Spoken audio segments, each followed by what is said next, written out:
What is going on, everybody? Montie here with another Audible Heat quick tip tutorial, and today we are just going to be going over recording. Pretty much just the simple basics of recording. We already went over how to set up your DAW, how to get it going, so make sure you guys did go watch those videos if you didn't, because if you didn't and you're going to be behind, you're not going to know a lot of what I'm talking about, because I'm going to kind of zip past a lot of stuff I already talked about and just kind of get into the simple basics of recording. So we're just going to hop right into it. All right, so you're going to see this on your screen. If you watched the last video, you should have already set up your DAW, already set up a good, setup for yourself. This is the one that I have for myself. Very simple, very easy. I just have the different elements that I'm going to be using. My beat, where my beat's going to go. My verse, where my lead verse is going to go. Voiceovers I may do for the verse. My hook leads, the back end for the lead. If I have back ends for my lead, for the hook. Some extra lead effects if we need it.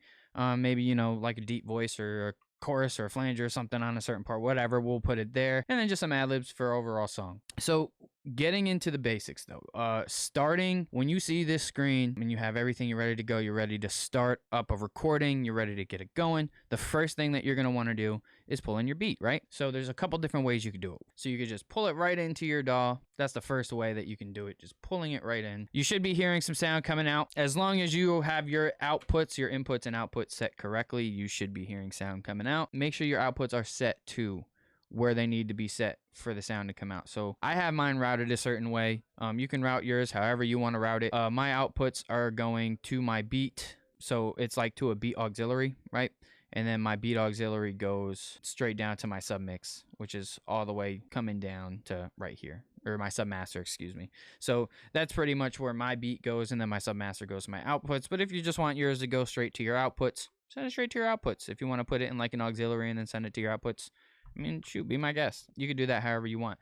But that's one way to import the beat. I'm going to show you now the other way to import. So you can come up here on the top left, click File, come down to Import, Audio. Go to wherever you have the beat saved. So we're just going to pull this beat in right here. So click Add Files. And then click Done. Yes, you can save them here. Use current folder. Then it's going to process your audio. All right, so once it's done, you're going to see this little thing come up, just new track or clip list. You can put it in the clip list or on a new track. We're just going to go ahead and new track it. So it brought it all the way down here, so I'm just going to drag it to the top. I'm just going to go ahead and slide this into my beat thing that I already have and just go ahead and get rid of this. You don't have to do that if you don't want to. You could just go ahead and set that to wherever you want it to go. So if this was still in the same track, you could just set it to whatever output you want it to go to. It's not going to matter. As you guys are seeing right here, you guys are seeing the beat right here in the signal. And the signal meter here is going pretty loud. It's all the way to the top, and we don't want that. So there's different ways you could do it. You could just level it down if you want. You could do that way. Me personally, I like to have a clip gain on the beat. So how you can get this clip gain, this line in the middle here, you can right click on it, click show line. So right click on the beat, clip gain, hide line. Well, mine's already showing, but show line, boom, you'll see the line, and then you could just kind of highlight it, grab it, and then bring everything down. So what I do is try to get that signal bar to be -6 dB overall, which if you want, what I do personally, as you see my mixer screen here, you can open up your mixer in the back. This is what I do personally, so that I can see my signals pretty well for everything. Like me personally, I don't need too much room to work. Like it's easy for me to just kind of scroll up and down and around, so I don't really need too much. I don't need to see too much of my edit window. I do want to see my levels though, so I just kind of put my edit window a little bit over my mix window, and now I can see everything. And now I'm just gonna kind of look and click down here, which when you click down here and then this happens, just click Control equal, and then it'll pull it back up, or come up here to window and just click your edit window and it'll come up. So now you see it's -12. So now I'm going to bring it up until it's at -6, -6.4. All right, we're about there. Doesn't have to be right at -6, but I try to get it as close as I can. So -6.3, we're good. I'm going to leave it there. You always want to bring your beat down, right? You don't want it to be all the way loud. You don't want it to be super blaring, because when you master it, you're going to be turning it up anyway. So when you're mixing, you kind of want to mix things a little low and level, you know what I mean? And then when, you master, you can turn everything back up. So if you have to turn your beat down low because it's super loud, turn it down. It's fine. Even if it's like at -6 dBs and it's still super loud, like a melody for like, a lot of like soul type beats and hip hop, hip hop trap soul type beats maybe, or funk type beats or whatever the case, there's a lot of loud melodies going on, and sometimes they get a little loud. And if that is the case and your melody is a little loud, there's things that you can do to turn it down. One simple thing you could do is you could pull an EQ in, any EQ for real. I'll just do like a stock EQ that you can kind of see, and you can kind of just like take out some of that melody if you want. Like, don't do too much, but just like think about where the key parts, and this is where you have to kind of learn frequencies as well, where the key frequencies are where majority of your voice is going to be present, which is going to be like 500 1500 range, 500 215, or 500 to 2.5, I would say, is going to be most of your vocal range. So maybe just kind of turn the beat down a little bit in those areas. Maybe like 500K, I'll start it there and just kind of turn it down a little bit, turn the melody down a little bit. Again, you don't want to do too much because you don't want to take too much away. But yeah, if that's what you want to do, shoot, turn it down. If it's too loud, this one particularly isn't really that loud, so I'm not going to worry about this. I'm just going to turn that back off. What I did there was just turned off my plugin, by the way, and that you can, if you're on Windows, just hit Control and your Windows button, just hold it, and then click the plugin. You could turn it like on and off. Instead of bypassing it, it's actually like turning the plugin off, saving processing and all that. So my beat is here. Yeah, my beat is looking good. It's at -6. We're good to go. Once you get that set to go, there's a couple other things you want to check before you even get anywhere deeper into recording. Come up to your setup. Click your playback engine. Well, now you're going to see this window, and we've been here before. Let's go through your buffer size, right? So kind of the smaller sample rate, it's better to record at a lower sample rate opposed to a higher buffer speed. We can go into details why a little bit later, but when you're recording, it's better to record on a lower sample rate. You can't go too low because sometimes it'll mess up, but 256, 128, around there is kind of where I typically go when I'm recording, okay? And it's just really how the vocal is recorded in through the program to keep it simplified for you. But yeah, so I changed that, and then when you're mixing, you could change it back. You could put it at a higher buffer speed if you want. Doesn't really matter. So from this point, now we have our beat loaded in. We have all of our tracks. They should be ready to go because, again, if you paid attention to the last video, they should all be ready to go for you. Now we're going to be talking about our audio gain on our physical hardware, right? So it doesn't really matter what kind of physical hardware you have. Audio gain is kind of going to be the same for everything. Now, they're going to be different depending on what you're using. Don't get me wrong, because if you have, say, your audio box going into a compressor, going into an EQ, going into a preamp, whatever the case is, it's going to be adjusted a little bit differently. But let's say you have a regular PreSonus audio box, Scarlett audio box, whatever the case is, and it's just got a couple audio knobs. Me personally, I like to put mine. It really depends on your microphone, one, and two, it also depends on how loud you're gonna be, right? So what I personally do is with my audio box, I just put my headphones on, not my speakers, my headphones, and I'll just kind of listen to myself in my headphones, and I'll just adjust my knobs, and I'll just adjust, and I'll just keep talking, and I'll adjust until I find a good spot for me that feels level to where I can kind of talk a little loud and it's not going to get, staticky and all distorted and all that good stuff. But if I kind of talk quietly, you can still also hear me. You know what I mean? So I adjust. But again, your microphone also matters. So if you have a microphone that's kind of like a cheap condenser mic or whatever the case, and it's going to pick up a lot of room noise, well, you're going to pick up a lot of room noise. It is what it is. But if you have a pretty decent mic like I do, hey, you can kind of adjust different ways. All right, so let's move to the next part, right? Now we're here at the recording part, right? So me personally, I set up my own recording track just so that this is where all of my recording goes, right? Now, depending on what programs you have, there's different ways to do this. So now if you're recording directly into the program, check. Depending on what you use, there might be some feedback problems, some like delay type of problems to where like you'll hear yourself, but like you'll hear yourself like a split second after. It's all processing. So me personally, I set this up to where I can hear myself perfectly fine, but I'm not hearing myself through the program. I'm hearing myself directly through my audio box system and my outputs. And it just makes it a lot easier for me to record into the program, without having no like delay sound and it messing me up and all that good stuff. So now we're here. I have mine set up pretty simple. Now your inputs. You have to make sure that your mic is set up to your interface and it's set up correctly to whichever mic is being recorded on. So particularly right now, I am recording on the mic that's in the booth, but I need to change that to this one. So I'm here. I'm clicking on my inputs here at the top. Interface, mic line 2, bada boom, bada bing. Now you hear me in here. What y'all have to do is just click the recording button. Which is gonna arm the track that you're recording, and then click this record enable button up here, or hit Control space, and you're gonna record automatically. Yeah. Da da dum dum dum dum. All right, so now you see that it just recorded what I did, and all I did simply was just brought it down to, so this is just like a verse part, right?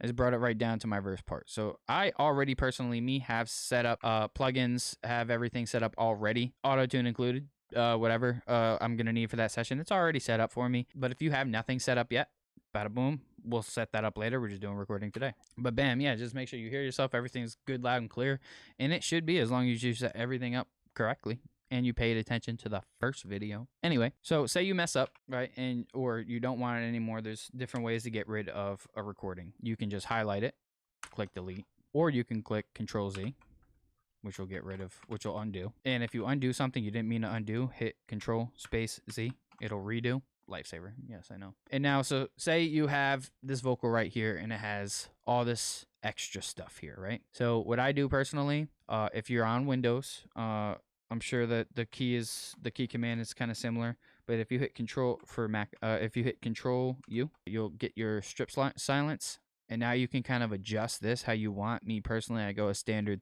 negative 30 dB, and I bring this down a little bit, or I just kind of look at where it's at, honestly. And so if it's something like that, yeah, I'll just do like this.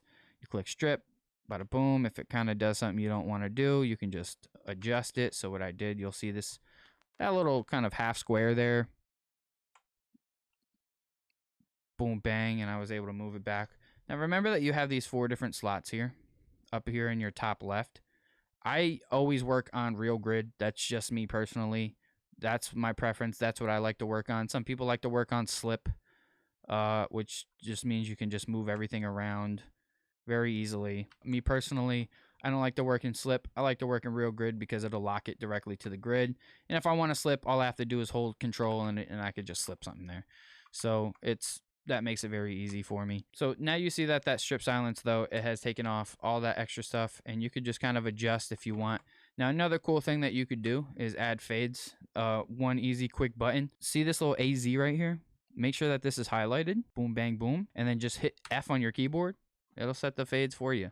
And if you want to adjust how your fades come in and out, or adjust how long your fades are, you can hit Control F, which will bring up your batch fades. And you can change the curve, you can change whatever you want, and you can make it however you want it to be, as many milliseconds off for the crossfade, for the fade out. You can change everything you want. It's very easy to do. And then you just click OK, and it'll do it for you. Just highlight everything you want to fade in and out, pretty much. So yeah, that's pretty much the easy things. And then, when it comes to recording, just stack or add tracks or take away, just use what you feel necessary for the track. Personally, everybody records differently. So if you're somebody who wants to kind of run it through, shoot, go ahead, run it through. It's easy. It should be easy for you. Just hit record and run that thing through. It should be no problem. But if you're somebody who wants to punch in and out, what I would recommend is, if you have like your verse track or whatever, go ahead, create you another one. So what I did was, let me restart that. Right click wherever the track is that you're going to have your verse. Duplicate. I just take these top 3 off personally. I just leave the inserts and sends and all that because I want all that anyway. And then just click OK. You can rename it whatever you want. So then what I would do is, if I'm going to punch in, yeah, I gotta.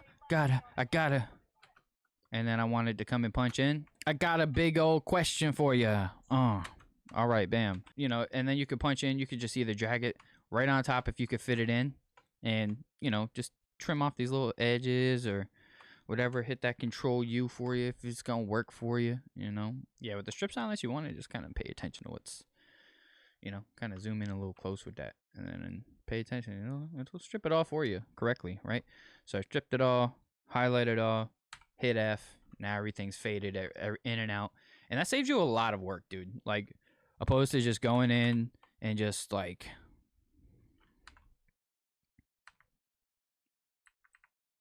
that's gonna save you a lot of time, like as much time as it just took me to do that, opposed to when I just went doop doop, hit Control U, hit that, hit F, bada boom, bada bing, you're done. You know, it makes it so much easier to do that. So yeah, I mean, those are the ways that you could just kind of record in. You know, if you have double tracks, whatever the case is, it just makes the recording process a lot easier for me. Now, here's another thing. So if you're somebody who wants to do multiple takes, right, and you want to maybe take from each take, right, but you don't want to have to keep creating new tracks in order to do multiple takes and not have to hear them and mute them or whatever the case is, here's where this comes in handy, right? So you click on this where it says wave right here, right? Click on playlists, right? So now I added this little subfolder thing here, right? This little subtrack here. So this is what this is. Ready? I'm recording some music. Yeah. I'm recording. All right. So I was like, all right, I want to keep that, but I want to try again. I'm going to put it down here, right? And now you see another one was created. I'm recording some music. And now you see you didn't hear it, but you see it. I brought this one down here.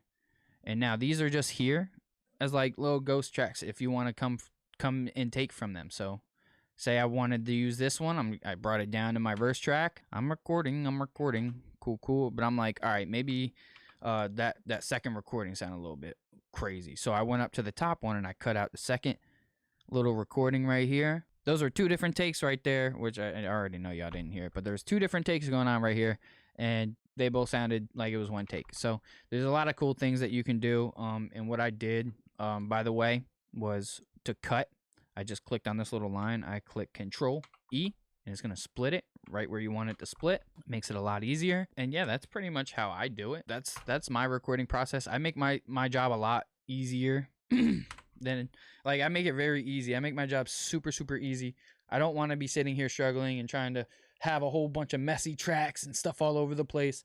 I just don't like it. I just don't, you know. I try to stay organized, and I try to keep everything organized and set my verses aside from my hooks and stuff like that. You know, I try to keep everything organized. So this is one of the first things you should have done after you placed your beat. You have to get the tempo right after you place your beat. So now this is where knowing how to find tempo comes in handy, because I guess not everybody can do this, but there's also alternative ways that you can find this, like key finders and tempo finders and stuff like that online you can use, and there's a lot of different ways to be able to find this. However, there is a way to do it if you just know how to find tempo. So all you have to do is click where your tempo is here, and if you don't see it, then right click up in this area somewhere.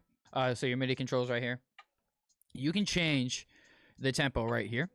So just click whatever the tempo is, and then T on your keyboard, just tap it to the tempo. And now, so if you get around an area and you're just like, it's kind of around that range, what I would do from this point is click enter, and you're going to see all your grids change, right? And you're going to see if it's on beat, you're going to see that your lines are going to line up directly to where they need to be. Right on your kick, right where the kick's about to come in, whatever the case, you're going to see that it's going to line up pretty much perfectly. So if I go to 90, nah, it's a little too far. 89, I'm pretty sure that this beat was 89. And like I said, there's other ways as well, like tune bat. There's like tune finders and stuff like that. You can find all of that if you're not good at that, good at finding tempo with knowing how to tap. You know what I'm saying? All right, so, but that's pretty much how you do that. That should have been right after you place the beat.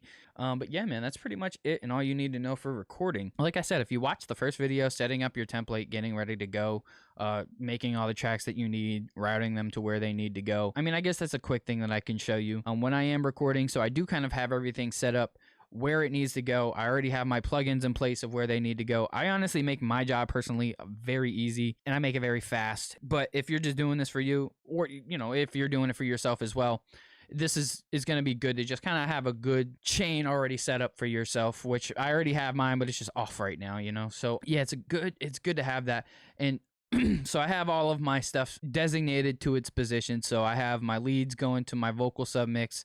I have my voiceovers and my backings and my lead backings going to the backing bus. I have my ad-libs going to ad-lib bus. And that's where they all need to go. And my single delay, I just kind of have that typically go to my ad-lib bus because I just want it to have the ad-lib bus's effects on it. So that's typically where I have that go.